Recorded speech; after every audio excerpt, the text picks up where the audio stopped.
उनसे जुड़े हुए जितनी भी जिज्ञासाएं हैं उन जिज्ञासाओं पर काम करूं, उनके लिए हर संभव जो सुविधा हो सकती है उसको करें। और अच्छा है, समाज कल्याण विभाग 50,000 देता है। हम जल्दी जो है इसको भी जो है ये जो धनराशि है, प्रोत्साहन धनराशि दिव्यांग व्यक्तियों से ब्याह करने पर, इसके प्रोत्साहन के लिए 25,000 रुपये से 50,000 रुपये शीघ्र इस पर हम कार्रवाई करेंगे। जल्दी जो है इसको ये सुनिश्चित करेंगे कि दिव्यांगजनों से विवाह करने पर 50,000 रुपये की धनराशि दी जाए। जी धन्यवाद माननीय। बहुत बहुत धन्यवाद। आइए फिर से आपको ले चलते हैं जनपद देहरादून। वृद्धजन हैं श्री बचन सिंह। मैं बचन सिंह वृद्धजनों की ओर से अपनी सरकार एवं मुख्यमंत्री जी का धन्यवाद करता हूँ। सरकार ने हमारे जो है पेंशन दी है, मियाँ बीवी को दोनों को दी है। मैं सरकार से चाहता हूँ कोई ऐसी योजना चलाए कार्यालय द्वारा कि जो जैसे वृद्ध है, कोई असहाय है, उसके साथ कोई नहीं है ले जाने वाला, हॉस्पिटल ले जाने वाला, कोई कार्यालय द्वारा ऐसी व्यवस्था हो कि उसे हॉस्पिटल पहुँचाया जाए, उसे सुविधा का लाभ मिले। धन्यवाद। बहुत ही चूँकि आपकी नहीं, ये जो है पूरे राज्य के अंदर बचन सिंह जी ये समस्या, बचन सिंह जी मेरी बात समझ पा रहे हैं? जी सर।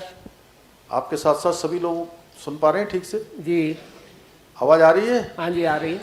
अरे वाह, आप लोगों की आवाज़ जोर की आई, इसका मतलब सब आसानी से सुन पा रहे हैं ना? जी सुन पा रहे हैं कि नहीं सुन पा रहे हैं? सुन पा रहे हैं। क्या इधर से कहा है नहीं सुन पा रहे? नहीं सुन पा रहे। चलिए, बचन सिंह जी ने कहा कि जो है हर महीने जो है हर हफ्ते वृद्धावस्था का इसका भुगतान हो रहा है जी। उसके लिए आपने हमारा सरकार का धन्यवाद किया है जी। और इसके साथ ही जो वृद्धावस्था पेंशन के साथ अन्य भी कई प्रकार की आवश्यकताएं होती हैं जिनमें उनकी देखभाल है, उनकी देखभाल के लिए विशेषज्ञ ट्रेनिंग जो प्रशिक्षित लोग हैं उनको भी तैयार करना है, तो और जिससे कि हमारे वृद्धजनों को और दिव्यांगजनों को बेहतर सुविधाएं मिलें।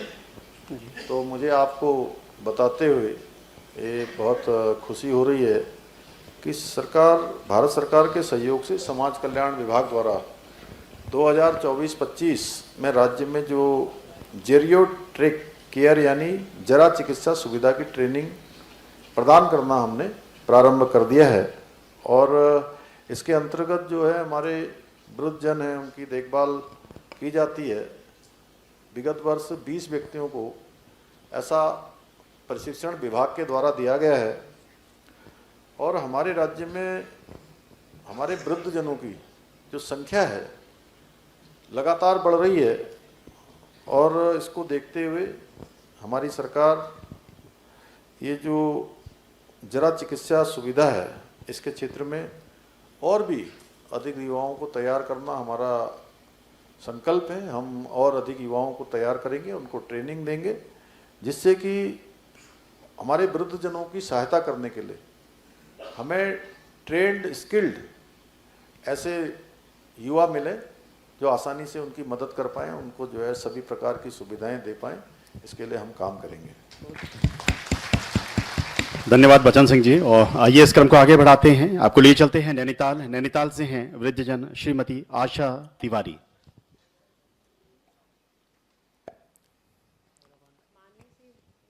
माइक थोड़ा ऊपर कर लीजिए। माननीय श्री मुख्यमंत्री धामी जी, आपको मेरा नमस्कार।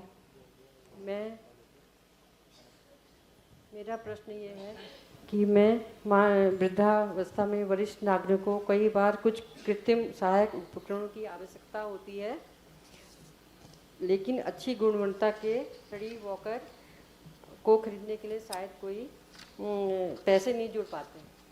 इस वजह से ऐसे मामलों के लिए क्या आप कोई सुविधा हमें उपलब्ध करा सकते हैं? क्या नाम बताया था आपने? श्रीमती आशा तिवारी। आशा जी? जी तिवारी। अच्छा, आशा जी नैनीताल से ना? हाँ जी। कहाँ पर हैं आप? मुझे दिखाई नहीं दे रही। अच्छा पीछे, ओह उधर। चलिए बहुत अच्छा आशा जी, आपने बहुत अच्छा प्रश्न किया और उम्र बढ़ने के साथ साथ जो शारीरिक रूप से कमजोरी आना, ये स्वाभाविक है और ये प्रकृति का भी नियम है। और ऐसे में जो सहायक उपकरण है उनको क्रय करना, उनका उपयोग करना बहुत महत्वपूर्ण होता है।